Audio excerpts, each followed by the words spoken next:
እናታችን እመቤታችን ቅድስት ድንግል ማርያምም ከሷ ለመወለድ ብሎ ፈጠራት። ለኔና ለናንተ የተሰጠ ተፈጥሮ ብቻ ነው የተሰጣት፣ ሌላ ነገር አይደለም።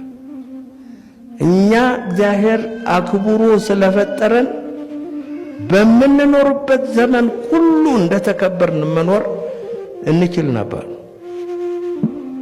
ምርጫ ስላለ ግን እንደው ዝም ብለን ወደ አልሆነ ወደ አነሰ ነገር እናዘነብላለን ማለት ነው።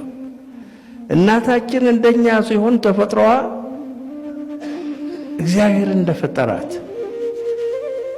ቅድስት ንጽሕት፣ ክፉ በድርጊት ብቻ ሳይሆን በሐሳብም የለ